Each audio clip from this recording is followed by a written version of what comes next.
Pearl ran the little kiosk by the bus stop, the one that sold the newspapers and the sweets and the flowers in their tin buckets. And from her small window she saw, over the years, a great deal of the life of the village passing by. She saw the school children and the workers and the old folk going to their errands, the same faces at the same hours, the small daily tides of a small place.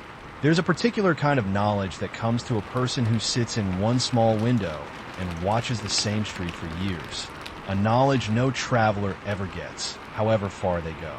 Pearl knew her village not by its map, but by its habits. She knew who caught the early bus and who the late, who bought the same paper every day and who only on Sundays, whose step had begun to slow with age and whose child had shot up over summer.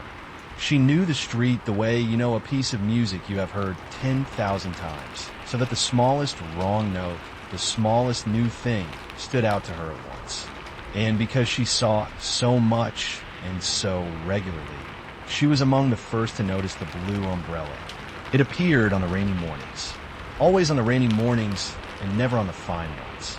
A single umbrella, a good large one, the deep blue of a summer evening, standing open and waiting by the bus shelter as though someone had just that moment set it down and stepped away. But no one came back for it. It simply stood there in the rain, open and blue and patient, and waited. Pearl slowly came to understand, not for its owner, but for whoever should happen to need it. For that was what happened to it. Pearl watched, morning after rainy morning, and saw.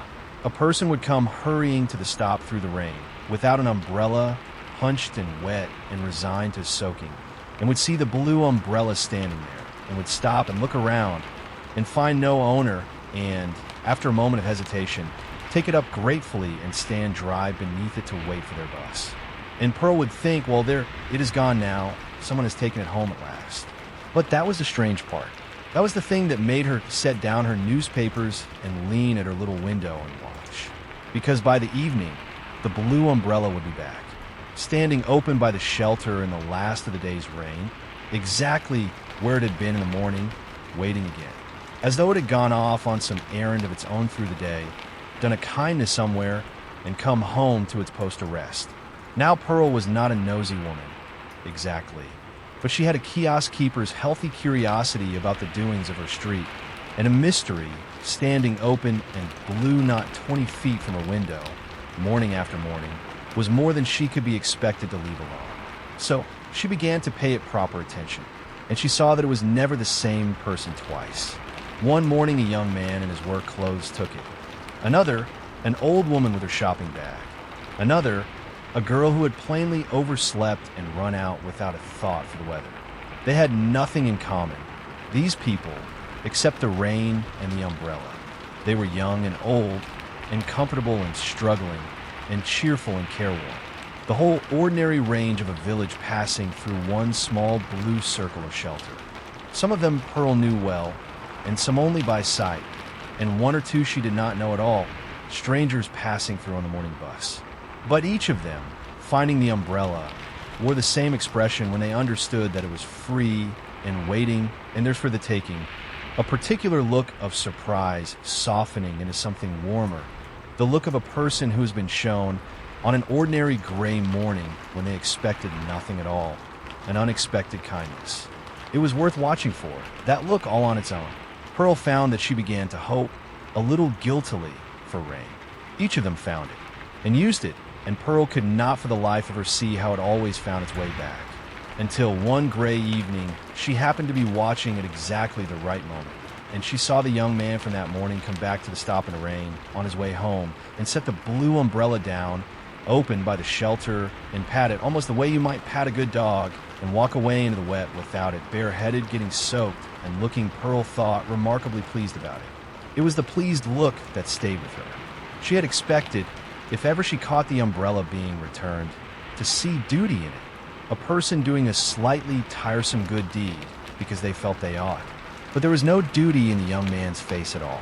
There was only a plain and simple gladness, the gladness of someone who has been given something for nothing and has found, to their own surprise, that the giving of it onward feels even better than the getting did. He walked off into the rain whistling, actually whistling, wet to the skin and delighted.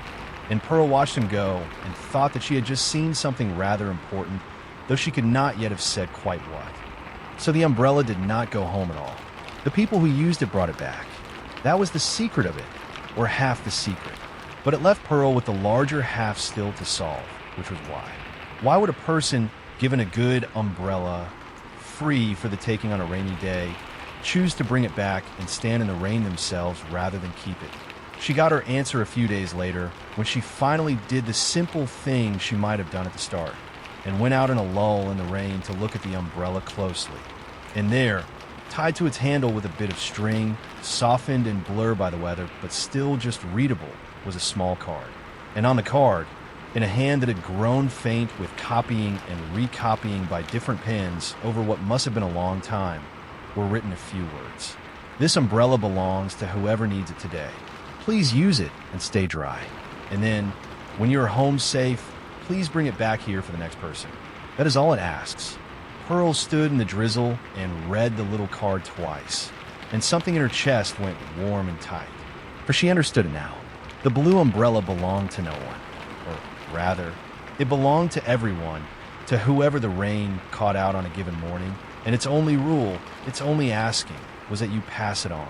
Each person the umbrella kept dry brought it back not out of obligation, for no one was watching, no one would ever have known, but simply because someone before them had done the same, and it seemed, once you had been the grateful one standing dry in someone else's kindness, a small and obvious thing to leave that kindness there for the next. And so it went round. A stranger's gift, given and returned and given again, day after rainy day, holding the whole village dry one shower at a time, and asking nothing of anyone but that they hand it on. There was Pearl thought, a kind of quiet genius in it, though she doubted whoever began it had thought of it that way. For a gift given once is soon forgotten, and a gift given to everyone at once is soon squabbled over and spoiled. But a gift that moves, that passes from hand to hand, that each person holds only for a day before giving on, that is a gift that never uses itself up. It only grows. Every person the umbrella sheltered became, without being asked, a small keeper of the kindness, a link in a chain they had not started and would not end, and the umbrella went round and round, and was somehow more itself, more fully what it was for every single time it changed hands. She had never thought that a thing could be like that. She thought about it a good deal after. Pearl asked about, after that, gently, here and there, and pieced the beginning of it together the way you piece together the start of a good story that has been going a long time. It had begun, as near as anyone could tell, the winter before last, with old Mr. Fenwick, who is gone now. God rest him. He had been standing at this very stop one hard rainy morning, under his own good blue umbrella, when he had watched a young mother arrive with a baby in no cover, and get them both soaked waiting for the bus. And he had done a simple thing. He had given her his umbrella, and when she tried to give it back, or to take his name so that she might return it, he had told her, no, keep it, only when you're done with it, leave it at the stop for the next soul the rain catches out, and tell them to do the same. And then he had walked home in the rain, an old man getting wet on purpose, and thought no more of it, and had not stopped. It had gone round the whole village and round again, all that year and into the next, long after old Mr. Fenwick himself had gone. His one small kindness of a rainy morning outliving him, still keeping his neighbors dry, still going faithfully round, an old man's goodness that had learned, somehow, to walk on by itself. Pearl had known Mr. Fenwick a little, in the ordinary way you know the regulars of your street, and she was sorry now that she had not known him better. He had been a quiet man, and an unremarkable one to look at, the sort no one would ever have picked out of crowd. He had bought his paper from her most mornings for years, and passed the time of day about the weather, and gone on his way, and she could not have told you one interesting thing about it. And yet here he was, gone from the world these many months, and still, every rainy morning, doing good in it, still keeping strangers dry, still in his way at the bus stop. It made Pearl wonder how many of the quiet, unremarkable people she sold her papers to each morning might be carrying, unseen, some small and lovely secret goodness of their own, some kindness set going in the world that would go on rippling long after they themselves were gone. After that, Pearl took a quiet part in herself, On the rainy mornings, if the umbrella was looking bedraggled, she would take it into her kiosk and dry it, and mend a rib if a rib wanted mending, and set it back out at its post, open and ready. She said nothing to anyone about it. It did not want managing this thing. It wanted only a little quiet tending, the way the best things do. And it went on. The blue umbrella stood by the bus stop on the rainy mornings and kept dry whoever the rain caught out, and came home each evening to wait for the next.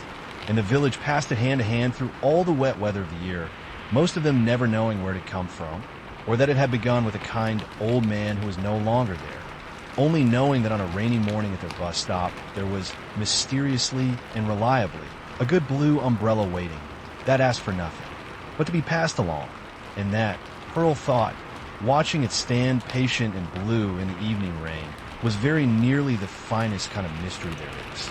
Not the kind you solve and are finished with. The kind you solve and then quietly join, wherever you happen to be tonight, and whatever quiet task is keeping your hands busy. Thank you for spending this little while here with us.